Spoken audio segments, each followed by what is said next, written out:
दर्शक महानुभावहरुमा नमस्कार। एसटी खबर अनलाइन टिभी हेरेर बसिरहनुभएका तपाईं तमाम सम्पूर्ण दर्शकहरूलाई म कार्यक्रम सञ्चालक रामसिंह धामीको तर्फबाट हार्दिक स्वागत गर्न चाहन्छौं। एसटी खबरमा विशेष गरी विभिन्न वक्ताहरूसँग कुराकानी साथसाथै विभिन्न नाटक त्यसैगरी विभिन्न मनोरञ्जनात्मक क्रियाकलापहरू हामी प्रस्तुत गर्ने गर्दछौं। आज हामी दार्चुला जिल्लामा एउटा फरक अभियान लिएर कैलालीबाट दार्चुला पुग्नुभएका एउटा फरक व्यक्तित्वसँग हामी कुराकानीको लागि हाम्रो स्टुडियोमा निम्ति आएका छौं। यह लोकतान्त्रिक राष्ट्रिय मञ्च सम्बन्ध संघीय दलित शिल्प मञ्च केन्द्रीय महासचिव शर्मिला बागचन्दसँग आज हामी कुराकानी गर्नेछौं। यहाँलाई हार्दिक स्वागत छ। धन्यवाद रामजी। जुन यो अभियान लिएर आज दार्चुलासम्म पुग्नु भएको छ, यो अभियानको मेन उद्देश्य चाहिँ के हो? धन्यवाद र नमस्कार भन्न चाहन्छु सम्पूर्णलाई। एकदमै राम्रो प्रश्न गर्नुभयो। अहिले हामी चाहिँ यो दार्चुला कैलालीबाट यहाँ दार्चुलामा आउनको मेन उद्देश्य के हो भने जुन यो राज्यमा जुन भइरहेको नीति नियमहरू छ त्यसकोलाई हामी सन्तुष्टि छैनौँ। जुन राज्यबाट उत्पीडनमा परेका हामी जति पनि समुदायहरू छ त्यसमा खासै सन्तुष्टि भएका छैनौँ र अहिले जुन यो उच्च स्तरीय आयोगले जुन अथवा उच्च स्तरीय राज्य पुनर्संरचनामा जुन पहिचान र सामर्थ्यका आधारमा चाहिँ जुन राज्य संरचना हुनुपर्ने थियो त्यो चाहिँ हामीले भेटिरहेका छैनौँ र त्यो सन्तुष्ट नभएको कारणले गर्दा अहिले हामी यो सँगै लोकतान्त्रिक राष्ट्रिय मञ्च सम्बन्ध सँगै दलित शिल्पी मञ्चको म केन्द्रीय महासचिव र अहिले यहाँ मेन आउनको मुख्य उद्देश्य भनेको यहाँ रहेका जति पनि हाम्रो दलित समुदायहरू छ उहाँहरू चाहिँ अब एकीकृत हुन आवश्यकता छ। किनभने दलितहरूले जति पनि पञ्चायतकालदेखि अहिले यो लोकतान्त्रिक गणतन्त्र अवस्थामा आइपुग्दासम्म पनि थुप्रै किसिमका योगदानहरू गर्नुभएको छ। जब यो देशमा जब यो नेपालमा परिवर्तनका कुराहरू आउँछन् त्यहाँ दलितहरूको आहुति दिएको छ, दलितहरूले बलिदान दिएका छन्, अहोरात्र खटेका छन्, लागेका छन्। तर अहिले 21औं शताब्दीमा आएर हेर्दा पनि दलित शिल्पी समुदायको अवस्था भनेको म त भन्छु जिउका त्यो छ। अहिले भर्खर पनि मैले एउटा न्युजमा हेरेँ पहलवानपुर के भन्ने ठाउँ छ, मैले नाम भुलेँ। त्यो ठाउँमा चाहिँ नवलपुरको एकजना दलित समुदायको मान्छेले 5-7 लाख रुपियाँ खर्च गरेर एउटा हाइवे रोडमा पसल थाप्नु भएको रहेछ। र उहाँ दलित भन्ने थाहा पाएपछि अहिले उहाँलाई चाहिँ जति सक्दो चाँडै हुन्छ तपाईँ चाहिँ यो होटल अथवा मेरो घर चाहिँ खाली गर्नुहोस् भनेर त्यस्तो किसिमको थुप्रै हामीसँग उदाहरणहरू छन्। म कति दिउँ उदाहरणको लागि अहिले अजित मिजार भन्ने भाइ हुनुहुन्थ्यो जो चाहिँ अहिले पनि अन्तर्जातीय विवाह गरेकै कारण उहाँको शव काठमाडौँको शैक्षिक अस्पतालमा शिक्षण अस्पतालमा 3 वर्ष भयो उहाँको लास अहिले पनि उठाइएको छैन। त्यसकारण अब यो जुन जातीय विभेद त आफ्नो ठाउँमा छ, यतिले मात्र हामी जातीय विभेद एउटा साँच्चै भन्नुपर्ने बेला कुकुरभन्दा तल्लो स्तरमा जुन भएका रहेको छ। यो राज्यले दलित समुदायलाई शिल्पी समुदायलाई दलित शिल्पी समुदायलाई त्यसरी हेरेको छ र अब हामी चाहिँ झुर्मुनाउनु पर्छ र अबको उद्देश्य भनेको हामीलाई जुन राज्यले परापूर्व कालदेखि अहिलेसम्म जुन शोषणमा उत्पीडनमा जुन पारेको छ त्यसको सावासहित अब हामीलाई पनि राज्य चाहिन्छ है। अब हामीलाई पनि गैर भौगोलिक राज्य चाहिन्छ भन्ने अभियानमा चाहिँ हामी लागि परेका छौँ। अब यो अभियान लिएर जुन दार्चुला जिल्लाको विभिन्न ठाउँमा कार्यक्रमहरू पनि गराइसक्नु भएको छ र पछिल्लो समय दार्चुला जिल्लाको स्थिति चाहिँ कस्तो पाउनु भएको छ जुन यो अभियान गरिरहँदाखेरि? यो म 1 हप्ता 10 दिन जति भयो म यो दार्चुलामा अहिले बसिरहेकी छु र थुप्रै ग्रासरुटदेखि लिएर जिल्ला लेभलका हाम्रो दलित शिल्पी समुदायसँग भेट्ने मैले सौभाग्य पाएँ र उहाँहरूको जुन भनाइ छ, जुन उहाँहरूको बुझाइ छ एकदमै सही छ। र जब मैले यो अभियान नै भनौँ हाम्रो यो संघीय दलित शिल्पी मञ्चले जुन अभियान लगेर गयो अब हामीलाई पनि यो साना मिसिना झिना मिसिना भन्दा पनि अब राज्यमा चाहिँ हाम्रो पनि दखल हुनु पर्यो। जुन राज्य उच्च स्तरीय स्तरीय राज्य पुनर्संरचनाका लागि जुन सामर्थ्य र पहिचान र सामर्थ्यका आधारमा जुन 10+1 प्रान्त हुनुपर्छ भन्ने जुन अवधारणा छ त्यसैलाई लिएर हामी अगाडि बढेका छौँ। र यहाँ दार्चुलामा हेर्दाखेरि अस्ति मात्र म यो गाउँमा गएकी थिएँ। त्यो गाउँमा मार्मा भन्ने गाउँमा गएकी थिएँ। त्यहाँ जाँदाखेरि त्यहाँको समुदायको मान्छेहरूले जुन भन्नुभयो, जुन कुरा राख्नुभयो, म्याडम अहिले पनि हामी दुधको चिया खानबाट वञ्चित छौँ, अहिले पनि हामीले ठुलो स्वरले बोल्नबाट वञ्चित छौँ होइन। त्यो अवस्था छ। हजुर आउनुभयो र जुन हजुरले कुरा राख्नुभयो, अब हामी पनि शोषित होइन, अब हामी पनि शासित भएर चाहिँ अगाडि बढ्नुपर्छ भन्ने छ र आउनुभयो र हामी एकदम उत्साहपूर्वक हामी चाहिँ एकजुट हुनेछौँ भन्ने कुरा जुन राख्नुभयो एकदमै राम्रो कुरा राख्नुभएको छ। मैले अलिकति जिल्ला स्तरीयमा कुरा गर्न चाहेँ। जस्तो जिल्लामा पनि थुप्रै जस्तो विभिन्न पार्टीको मान्छेहरूसँग, दलित शिल्पीहरूसँग पनि भेटेँ र जुन जनप्रतिनिधिहरूसँग पनि मैले भेट्दाखेरि उहाँहरूको पनि थुप्रो भित्र पीडा लुकेको महसुस गरेँ। उदाहरणको लागि म नाम लिन चाहन्न, नेपाली काङ्ग्रेसको एकजना जनप्रतिनिधि हुनुहुन्छ। उहाँले भन्नुभयो, म्याडम 20 वर्ष जति भयो हामी यो राजनीतिक क्षेत्रमा लागेको, बल्ल बल्ल आएर एउटा जनप्रतिनिधि वडा सदस्यको रूपमा हामीले काम गर्न पायौँ। तर त्यहाँ पनि विभेद छ भने जनप्रतिनिधि जो साँच्चीकै दलित समुदायले उत्थान गर्छ भनेर चुनिएर पठाएको जनप्रतिनिधिबाट जनप्रतिनिधिहरूलाई पनि विभेद भएको अवस्था छ भने हामी कल्पना गर्न सक्छौँ कि आम जनताहरूलाई यो देशले, यो राज्यले कसरी हेरेको होला होइन। त्यसकारण पनि अब अहिले जुन हाम्रो अहिले विशेष गरेर अहिले के अरे नेपाल आज असोज 3 गते होइन धेरै जसो चाहिँ दिवस मनाउनु पर्छ भनेर राज्यले जबरजस्ती उर्जी जारी गरेको अवस्था छ। के त्यो राज्यले दबाब दिएर अथवा राज्यले अब ल है तिमी यो संविधान दिवस मनाऊ भनेर उर्जी जारी गर्न आवश्यक थिएन? किन आवश्यक थिएन भने जब यो देशका आम जनताहरू, उत्पीडनमा रहेका समग्र जनताहरूको आत्मसम्मान साथ सबैको हक सुनिश्चित हुने किसिमले कार्यान्वयन भइन्थ्यो।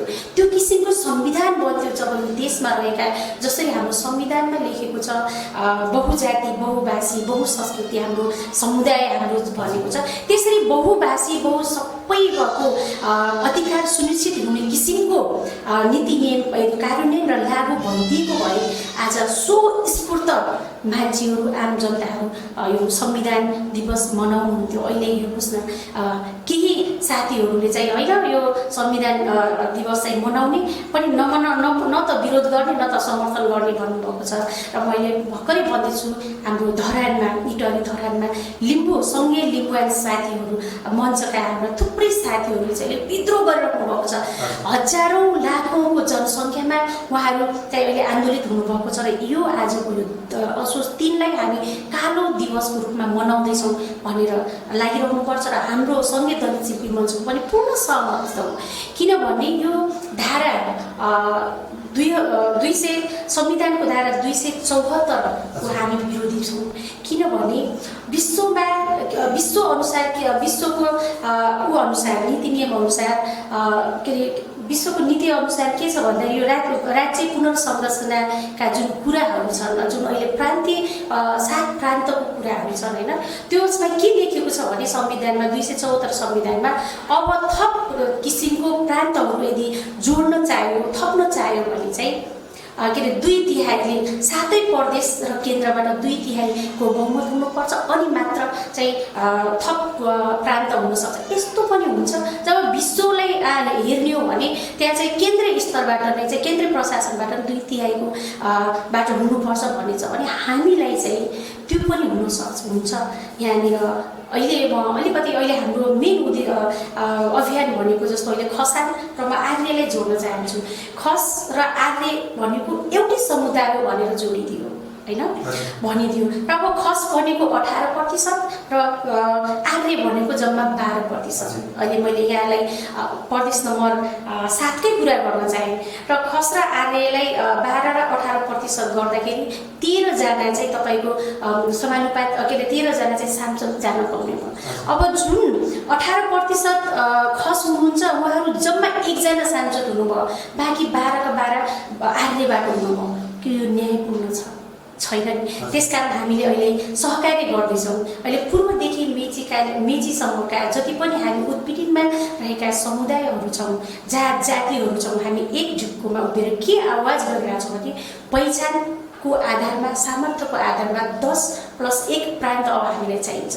र 10 प्रान्त भनेको जस्तो सबले लिम्बुवा होइन, मगरा, थरुवार, हजुरको यो के भन्छ नेवा होइन, तामाङ सालिङ, खसान र +1 भनेको गैर भौगोलिक राज्य जुन दलित भनेर यो संविधानले अथवा यो राज्यले जुन तल्लो मान्छेभन्दा पनि तल्लो स्तरमा हेरेको छ, उनीहरूलाई पनि अब राज्य चाहियो। र 10+1 भनेको गैर भौगोलिक राज्य भनेर हामी यसरी हिँडिरहेका छौँ। र अहिले पनि हामी सहकार्य गर्दैछौँ। अस्ति भर्खर पनि हामीले टिकापुरमा थरुरहरूलाई थुप्रै जुन कार्यक्रम सद्भाव शान्ति पूर्णमयमा उहाँले जुन राष्ट्रिय एउटा आम भेला गर्नुभयो, त्यसमा पनि हामीले सहमति जनाएका छौँ। जस्तै अहिले हेर्नुहोस् न, हाम्रो नेपालमाको अवस्था जस्तो थारूहरूले हामीलाई पनि यो थरुर भन्यो, कैलाली कञ्चनपुर र भागे बर्दिया हाम्रो मुटु हो, हाम्रो थलो हो, यहाँ हामीलाई थरुर हुनुपर्छ भनेर भन्नुभयो।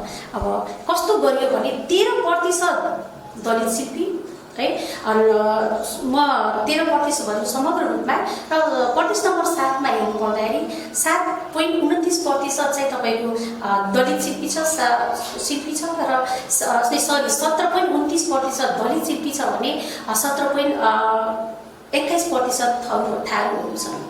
अब त्यसरी उहाँले जुन यो भूमि भनेको हाम्रो भनेर टुक्राइयो कसरी त भन्दाखेरि बाँकी बर्दियालाई हक्का थारूहरूलाई अलग गरियो, त्यहाँ सीमाङ्कन अलग गरियो र कैलालीकालाई अलग गर्यो, जसका कारणले त्यहाँ दलित समुदायको बाहुल्यता बढी भयो, थारूहरूको कम भयो। भनाइको मतलब यो जुन रणनीति छ त्यो रणनीति एकदमै नराम्रो भएको छ। यो देशका नागरिक म दलितमै फर्किन चाहे, यो दलित समुदायहरूले अहिले पनि यो देश चाहिँ हाम्रो भयो, यो देश मरुन्डालसम्म लाखौँ 5 लाख वर्षसम्म हाम्रो हुनेछ, यो राज्य चाहिँ हाम्रो हो त भनेर धेरै ठुलो प्रश्न गर्नुपर्ने अवस्था। अब जुन यो राज्यले चाहिँ नेपालको संविधान 72 जारी भए पश्चात जुन विभिन्न नेपाल सरकारले जुन 3वटा तहलाई चाहिँ विभाजन गरेको छ, 3वटा तहलाई विभाजन गरिरहँदाखेरि हरेक नागरिकलाई समेट्ने गरेर जुन नेपालको संविधान 2072 ले चाहिँ जनप्रतिनिधिको जुन तरिकाबाट हेर्ने भने पछाडि एउटा वडा सदस्य अनि महिला सदस्य, दलित सदस्य दिने जुन एउटा त्यो प्रावधान पनि जुन अवलम्बन गरेको छ, त्यो चाहिँ कस्तो लाग्यो तपाईँलाई? जुन दलितले मात्रै एउटा सदस्य मात्रै पाउने, अन्य नपाउने भन्ने छ कि अथवा के कस्तो लाग्यो? जुन नेपालको संविधानले जुन पारित गरेको जो यो संविधानमा उल्लेख गरेको छ, त्यो नीति चाहिँ कस्तो लाग्यो? यो नीति कस्तो भने एउटा भनाइ छ नि, हात्तीको देखाउने दाँत र लुकाउने दाँत हुन्छ। त्यो देखाउने दाँत मात्र गरियो कि होइन। अब के अरे 3500 वर्षदेखि जुन दलित समुदायलाई जुन किसिमले अहिले पनि होइन एउटा कुकुरभन्दा तल्लो लेभलमै भन्न चाहन्छु म, अहिले पनि थुप्रै भने उहाँहरूलाई एउटा वडा सदस्यको रूपमा एउटा भ्रमित दिएको त छौँ है, वडा सदस्यमा मात्र सीमित रहेको हामी त्यसमा सन्तुष्ट छैनौँ। हामीलाई के एउटा दलित समुदायले मुख्यमन्त्री हुन पाउने कि नपाउने होइन। अब यो संरचना जुन 7 प्रदेशको संरचना छ, म लेखेर दिन्छु, अबका 100 वर्षमा पनि एउटा दलितले मुख्यमन्त्री हुन सक्ने सम्भावना देख्दैन। एउटा थारूको बच्चाले मुख्यमन्त्री हुने सम्भावना देखिँदैन। अघि मैले भने छुट्याइएको होइन, जनसङ्ख्याको हिसाबमा बाँकी र बर्दियालाई अलग पार्थ्यो, अलग उसमा प्रदेशमा हाल्थ्यो र कैलाली र कञ्चनपुरलाई अलग पार्थ्यो, जनसङ्ख्याको हिसाबले पुगेन होइन। अनि त्यसै गरेर एउटा लिम्बूको छोरालाई मुख्यमन्त्री हुने सक्ने सम्भावना देख्दैन। त्यसकारण हामी आन्दोलनमा छौँ र निरन्तर यो हामी आन्दोलनमै छौँ। र यो सानो कुरा मैले भन्न चाहेँ, जस्तो अहिले मधेसतिर हेर्नुहोस् होइन, मधेसमा पूर्ण रूपले त नभनौँ, अपूर्ण रूपमा उहाँ चाहिँ कुनै पनि अबका चुनावहरूमा अबका कुनै पनि उहाँको जुन आन्दोलन दृढ रूपमा आन्दोलित हुनुभयो, त्यसपछि कुनै नै जुनसुकै पार्टीको भए पनि त्यहाँको मुख्यमन्त्री भनेको अवश्य मधेसी के अरे हाम्रो तराई प्रदेशका मधेसी हाम्रा जनसमुदायहरू हुनुहुन्छ। त्यस्तो उहाँहरूलाई यदि त्यो दियो दियो भने अरू समुदायहरूलाई पनि त पाउनु पर्यो नि त बाबा। हामी पनि त यो देशका नागरिक हौँ होइन। एउटा पार्टिकुलरली कुनै मुठीभरका केही समुदाय अथवा केही जातिहरूले मात्र यो राज्य हाँक्नु छ भनेर त लेखेको छैन नि त। यदि यो देशका हामी पनि नागरिकहरू हौँ भने होइन भने यो नागरिकता लिएर के फाइदा? यो देशको नागरिक भनेर हामीलाई पनि त एउटा बोध होस् न होइन, आत्मसन्तुष्टि होस्। त्यो चाहिँ हामी थुप्रै आदिवासी जनजाति होइन, खस दलित शिल्पी हामीले अनुभूति गरेको अवस्था छैन। अब अगाडि भन्नुभयो जुन दलित र खस आर्य भनेर चाहिँ एउटै उसमा राखियो, एउटै केटेगरीमा राखियो भन्दै हुनुहुन्थ्यो र त्यसलाई चाहिँ अब अलग हो अथवा एउटैमा ठिक छ कस्तो लाग्छ? जुन यो अभियान चलाइरहँदाखेरि पछिल्लो समय खसले पनि आफ्नो तरिकाले जुन क्षेत्रीय समाज भनेर विभिन्न अभियानहरू अगाडि बढाइरहेको छ र त्यो अभियान र हजुरहरूको अभियानलाई चाहिँ कसरी तुलनात्मक गर्न सकिन्छ? हामी सँगै छौँ। हाम्रो खसानको साथीहरू अहिले दार्चुलामा हुनुहुन्छ, हाम्रो रघुवीर ठकुना उहाँ र म सँगै हामी 10 दिनेको यो हाम्रो सङ्घीय दलित शिल्पी मञ्च र हाम्रो खसान राष्ट्र सङ्घर्ष समितिका हामी दुवैजना हामीले यो यहाँ घुमिरहेका छौँ, गाउँ गाउँमा गइरहेका छौँ र यो हाम्रो यो खसानका अध्यक्ष हुनुहुन्छ हाम्रो प्रेम खातीज्यूहरू होइन। हामी सहकार्य गर्दैछौँ। अहिले सुदूरपश्चिमको सुदूरपश्चिमको प्रदेश नम्बर यो 7 को कुरा गर्नुपर्दाखेरि अहिले हामी खसानका साथीहरू अनि दलित शिल्पी साथीहरू र थरुवटका साथीहरू सहकार्य गर्दै आइरहेका छौँ र अब हामीलाई पनि प्रान्त चाहिन्छ भनेर थरुवटलाई थरुवट प्रान्त चाहियो। हजुरको रोल्पा जुम्ला रोल्पामा चाहिँ खसानहरूलाई पनि हामीलाई पनि खसान राज्य चाहियो भनिरहेको भयो। जुन अघि हजुरले प्रश्न गर्नुभयो आर्य र खस होइन, आर्य र खस एउटै क्लस्टरमा छ त्यसको बारे अब यो छुट्टिनुपर्छ। किन छुट्टिनुपर्छ भने 12% पनि पुरा हुनुहुन्न। एउटा 12% भएको बाहुन जातिले 18% भएको खस समुदायको हक र अधिकार त कतिलम्बै खाएको अवस्था छ होइन। अब त्यो हो भने त उनीहरूलाई पनि त चाहियो नि बाबा। अहिले भर्खरै केही महिना अगाडि चाहिँ काठमाडौँमा त सर्वोच्च अदालतमा न्यायाधीशहरूको चुनौती र त्यो छनौट भयो। हेर्नुहोस् त 20 जना न्यायाधीशमा होइन 2 जना मात्र आदिवासी जनजाति छ, अरू चाहिँ ब्राह्मणै र छ। अनि के एउटा दलितको छोराले दलितको छोरीले जुन आफू आर्थिक रूपमा यति विपन्न छ दलित समुदाय जुन 42% गरिबीको रेखामा दलित समुदाय छ, त्यस्तोले पेट काटी एउटा वकिल पढाइरहेछ अथवा ल पढाइरहेछ। अब कल्पना गर्नुहोस् त त्यो 20मा त्यो एउटा दलितको बच्चा न्यायाधीश हुने अवसर कहिले पाउने? उसको पत्ता रहन्छ नि। यसो समग्रमा बुझ्नु पर्दाखेरि अब के रहेछ त भन्दाखेरि जति पनि कुराहरू गर्छ नीतिमै निर्भर हुँदो रहेछ। तर त्यो नीति भन्ने कुरा एउटा हाम्रो गाउँघरको भनाइ छ, डाँडो पर्ने तेरा हात नखा भनेको छ। जबसम्म कुनै पनि समुदायले त्यो डाँडो पर्ने समाउनेतर्फ उन्मुख हुँदैन तबसम्म उसको चाहिँ सुनवाई हुँदो रहेछ। त्यसकारण अब हामी जति पनि यो राज्यबाट उत्पीडनमा भएका जति पनि हामी समुदायहरू छौँ अब एक टिकामा हुनुपर्छ र जुन अहिले 10+1 प्रान्त चाहिन्छ र जुन यो संविधानको 274 जुन धारा छ त्यसलाई संशोधन गरिनुपर्छ र जुन 7 प्रान्त छ हामीले त्यो 7 प्रान्तलाई भत्काउनुहोस् भन्ने हामी पछिमा छैन। तर 7 प्रान्त नभएर पहिचान र सामर्थ्यका आधारमा हामीलाई पनि 10+1 प्रान्त हुनु पर्यो ताकि एउटा दलितको छोरा अथवा दलितको छोरी पनि मुख्यमन्त्री हुन पाउनु पर्यो। सबै त्यही नै रहेछ त होइन। अब यसरी अगाडि बढिरहँदाखेरि जुन हजुरहरूको जुन यो अभियान छ, अभियानको सिलसिलामा दार्चुला जिल्लामा मात्रै हो कि अनि सुदूरपश्चिमका अन्य जिल्लाहरूमा पनि यो अभियान लगेर जानुभएको छ? के छ अवस्था? हामी यो अहिले अभियान मेचीदेखि महाकालीसम्मको अभियानमा छौँ। हाम्रा सुदूरपश्चिममा थुप्रै हाम्रा दलित समुदायका दलित शिल्पी समुदायका हाम्रा दाजुभाइ तथा दिदीबहिनीहरूसँग थुप्रै हामी भेटघाट गर्दैछौँ।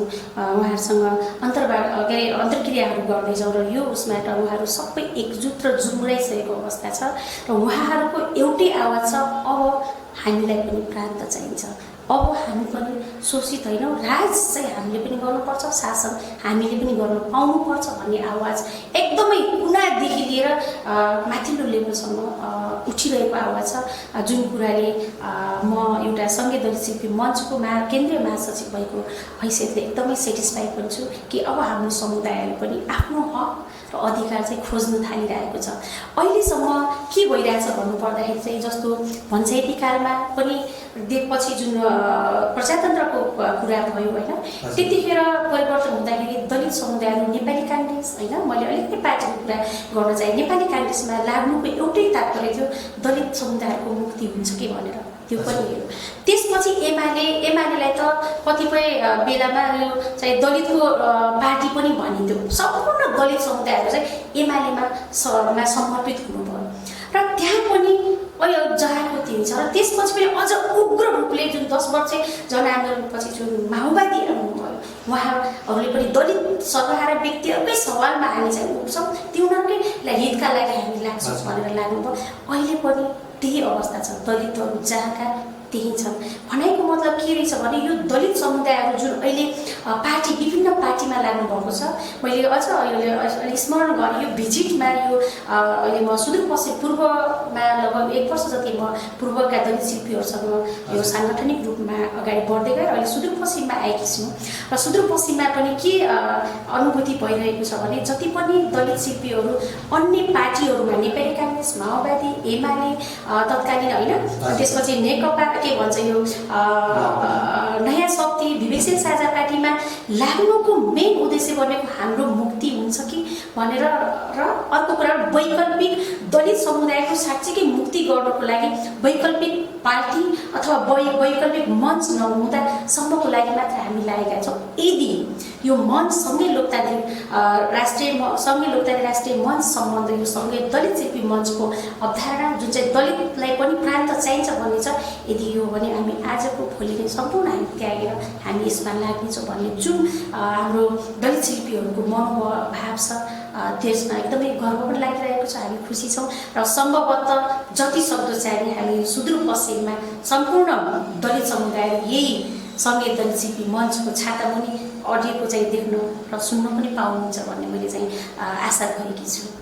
यो सङ्गठन विस्तारको क्रममा जुन सुदूरपश्चिमका विभिन्न जिल्लाहरूमा पनि घुमिसक्नु भएको छ र यो मञ्चमा आबद्ध कति जनशक्ति जुन लागेको पाउनु भएको छ, साथसाथै उनीहरूको उत्साह चाहिँ कस्तो छ यो मञ्चतर्फ, जुन हजुरको जुन यो दलित शिल्पी मञ्च जुन गठन गर्ने सिलसिलामा दार्चुला पुगिराख्नु भएको छ र दार्चुला जिल्लामा विभिन्न पार्टीहरूको पछि लागेको जुन दलित थुप्रै प्रतिनिधिहरू पनि छन्, उनीहरूले चाहिँ यो मञ्चलाई कतिको साथ देलान् जस्तो लाग्छ यहाँलाई? एकदमै साथ दिनुहुन्छ। किन साथ दिनुहुन्छ भन्दाखेरि मैले अघि पनि फेरि त्यही कुरा दोहोऱ्याउनु पाएँ, हामीले अहिलेसम्म विकल्प पाएका थियौँ, साँच्चीकै दलित समुदायको उत्थान हुने विकल्प पाएका थिएनौँ। यो राष्ट्रिय यो के अरे सङ्घीय दलित शिल्पी मञ्च भनेको दलितको नितान्त दलितको मात्र दलित शिल्पीहरूको प्रान्तको लागि लागिरहेछौँ, उनकै उत्थानको लागि लागिरहेछौँ। त्यस कारण अहिलेसम्म हामीले उदाहरणको लागि मैले भन्न चाहे, एकजना भाइले भन्नुहुन्थ्यो कि जस्तो म नेपाली काङ्ग्रेस, एमाले अथवा माओवादी XYZ जुनसुकै पार्टीमा आबद्ध भयो, त्यो सिद्धान्तमा बाँधिसकेपछि मैले त्यहाँ दलितको आवाज उठाउन मलाई बन्देज गरिन्छ, किनभने त्यो पार्टीको सिद्धान्त के हो त्यसमा हुन्छ। त्यही भएर थुप्रै सिद्धान्तहरू छ होइन, थुप्रै समुदाय थुप्रै मान्छेहरूको सिद्धान्त छ अथवा आफ्नो के छ त्यसमा दबिएर रहेको हुन्छ। दलितहरूको आवाज सुन्दै त्यहाँ नभइरहेको अवस्था छ। त्यो प्रत्यक्ष हाम्रो जनप्रतिनिधिहरूले नै मलाई भनिसक्नु भएको अवस्था छ, हाम्रो आवाजै सुनिँदैन, हाम्रो कुरै राख्न सकिरहेको छैनौँ, किनभने पार्टीले नै मुख बन्द गरिदिएको अवस्था छ। तर यो सङ्घीय दलित शिल्पी मञ्च भनेको एउटा यस्तो मञ्च हो जहाँ साँच्चीकै दलित शिल्पीहरू मात्र को सङ्गठन संस्था भएको, यसमा कसैलाई त्यो मुख बन्द गर्ने अथवा दबाब गर्ने होइन त्यो किसिमको हुने भएन। यसमा खुलेर आफ्नो हक र आफ्नो अधिकार, मैले भन्न चाहे डेराको भाडाको घर होइन, भाडाको घर र आफ्नो घर र जो पनि जुन यहाँका के अरे दार्चुलाको कुरा गर्नुको मात्र होइन, सुदूरपश्चिममा त कुनै पनि नेपालका दलित समुदाय अथवा कुनै पनि व्यक्ति आफ्नो घर बस्न रुचाउँछन्, न कि भाडाको घर। त्यसकारण हाम्रो आफ्नो घर अब भइसकेको छ। अहिलेसम्म हाम्रो आफ्नो घर नभएको कारणले विभिन्न विकल्प नभएको कारणले विभिन्न पार्टी अथवा विभिन्न मञ्च अथवा विभिन्न उसमा लाग्नुभएको छ। अब हाम्रो सङ्घीय दलित शिविर मञ्च आफ्नो घर भइदिएकोले एकदमै स्वत ढिलो चाँडै धेरै जसो चाहिँ फर्किँदै हुनुहुन्छ। हामी लाग्छौँ हाम्रो आवाज उठ्नुपर्छ भन्नेतर्फ लाग्नुभएको छ, जुन चाहिँ एकदमै भर्खर पनि हाम्रो धरानमा सँगै राष्ट्रिय लोकतान्त्रिक मञ्च र सँगै लिम्बुवाङ मञ्चको अध्यक्ष हुनुहुन्छ आदरणीय श्री कुमार लिङ्गदेन मिरागज्यू। उहाँको नेतृत्वमा हजारौँको मासमा चाहिँ यो आजको यो संविधान दिवसलाई कालो दिवसका रूपमा चाहिँ मनाउँदै आइरहनु भएको छ। उहाँले चाहिँ प्रत्येक सरकारी निकायहरूमा चाहिँ झन्डा लगाउँदै हजारौँको माझमा हाम्रो कुमार लिङ्गदेन मिरागज्यूको नेतृत्वमा चाहिँ अहिले पनि धरानमा एकदम कालो दिवस मनाइरहनु भएको छ। हुन्छ, हामी कुरालाई चाहिँ अब अन्तिमतिर जोड्न चाहन्छौँ। यहाँले महत्त्वपूर्ण समय हामीलाई दिनुभएको छ, यसको लागि धेरै धेरै धन्यवाद भन्न चाहन्छु। र यो जुन हाम्रो छोटो अन्तर संवाद भयो, यो संवादमा यहाँले भन्नै छुटाउनु भएको र मैले चाहिँ सोध्न छुटाएका कुराहरू छन् भने छोटोमा राख्न चाहन्छु। धन्यवाद। म यहाँले पनि हामीलाई जुन समय दिनुभयो यसको लागि म एकदमै आभारी छु। सङ्घीय दलित शिविर मञ्च लगायत म स्वयं आफै पनि आभारी छु। र के कुरा छ भने जस्तो दलित समुदायहरू अब एकीकृत हुन एकदमै आवश्यकता भएको छ होइन। अहिलेको मलाई स्मरण गर्न चाहे होइन, राज्यले दलित समुदायहरूको धारा 40 को उपधारा 1 मा म जान चाहे त्यसमा के भनेको छ भने राज्यका सबै निकायहरूमा दलितको हक राज्यका सबै निकायहरूमा दलितहरूको समानुपातिक र समावेशी सिद्धान्तका आधारमा सहभागी हुनु पाउनेछ भन्ने छ। तर अहिलेको अवस्था हेर्नुहोस् त के पनि देख्दिनँ कि म त 0.1% त्योमा केही हदमा त्यो वडा अध्यक्ष जस्तो वडा सदस्य दिएर मुखमा टाल्ने काम गरेको छ, तर भएको छैन। त्यस कारणले गर्दा अब हामीले हाम्रो राज्य बनाउनुपर्छ र लाग्नुपर्छ भन्नको लागि एकजुट हुन जरुरी छ। अब राज्यले दलित समुदायको लागि विशेष नीति नियमहरू जस्तै धारा 40 को कुरा गरौँ, धारा 42 का कुरा गरौँ होइन, धारा 47 का कुरा दलितका हक अधिकारका कुराहरूमा काहीँ पनि लेख्यो, संविधानमा त लेखियो, तर त्यो अनुरूप कार्यान्वयन त के त्यो जुन 3 वर्षपछि संविधान जारी भएको 3 वर्षपछि नीति नियम र कानुन बनाउने छु भन्ने कुरा चाहिँ लेखियो, तर आज 5औं वर्ष हामी मनाइरहेछौँ त्यो कानुनहरू खै त बनाएको छैन नि त। उल्टो भएको आरक्षणको कुरा जोड्न चाहिँ उल्टो भएको आरक्षणलाई पनि कटौती गरेर होइन राखिदिएको छ। उल्टो जुन पहिला जुन भएका थिए जस्तो तपाईँको संविधानको धारा 40 को उपधारा 1 मा जुन लेखिएको छ दलित समुदायहरूलाई समानुपातिक र समावेशीको आधारमा सम्पूर्ण निकायमा सहभागी हुने अधिकार छ भन्ने छ। त्यसलाई कानुन रूपमा गर्नुपर्ने 3 वर्षपछि कानुन बनाउनु पर्ने भन्ने जुन छ, संविधान जारी भएको 3 वर्षपछि कानुन बनाउने भन्ने चाहिँ त्यो जहाँको त्यही छ। उल्टो के गरेको छ भनेर भन्नु भन्दाखेरि चाहिँ जस्तो दलित विकास समिति छ, वादी विकास समिति छ, त्यसलाई उल्टो खारिज गर्ने प्रक्रियामा लागेको छ। त्यसै गरेर राष्ट्रिय दलित आयोग कमसेकम एउटा त त्यो थियो। राष्ट्रिय दलित आयोगमा पनि हेर्नुहोस् न, अब दलित समुदायको त्यो पदाधिकारीहरू नियुक्ति गर्ने ठाउँमा त्यसलाई पनि त्यो औछेलमा पारिएको अवस्था छ कि त्यसकारण अब चाहिँ नजुर्मुराइ नहुने अवस्था छ। र अन्त्यमा म के भन्न चाहन्छु भने मेचीदेखि महाकालीसम्मका अथवा नेपालमा यो राज्यबाट उत्पीडनमा पिल्सिएका पछाडि पारेका जति पनि समुदायहरू छन्, उदाहरणको लागि लिम्बूहरू होइन, तामाङहरू, हजुरको खसहरू, दलित शिल्पीहरू, नेवाहरू जति पनि छन्, हामीहरू चाहिँ एक ढुक्कामा उभिसकेका छौँ र हामीले 10+1 प्रान्त अथवा हामी 11/11 भन्न रुचाउँछु। हामी 11/1 एकसाथ हिँडिसकेका छौँ र अब यसलाई कसैले पनि सायद रोक्न नसक्ने अवस्था छ। अहिले पनि म फेरि भन्न चाहन्छु, धरानमा थुप्रो हाम्रो सँगै लिम्बुवान मञ्च, सँगै लोकतान्त्रिक राष्ट्रिय मञ्च र सँगै लिम्बुवानका साथीहरू विद्रोह गर्दै हुनुहुन्छ। कालो दिवसको रूपमा हजारौँको भेडामा चाहिँ हजारौँको भिडमा चाहिँ उहाँहरू आन्दोलन गरिरहनु भएको छ। कालो दिवस मनाउँदै प्रत्येक सरकारी निकायमा कालो झन्डा लगाउने छौँ र हामी मर्न पनि तयार छौँ। तर अब यो धारा 274 चाहिँ खारिज हुनुपर्छ, अथवा धारा खारिज होइन, धारा संविधानको धारा 274लाई चाहिँ संशोधन गरिनुपर्छ र त्यहाँ जुन पहिला लेखिएको थियो त्यो चाहिँ 10+1 प्रान्त पहिचान र सामर्थ्यको आधारमा चाहिँ 10+1 प्रान्त हुनुपर्छ भन्नको लागि उहाँहरू जोडतोडले लाग्नुभएको छ।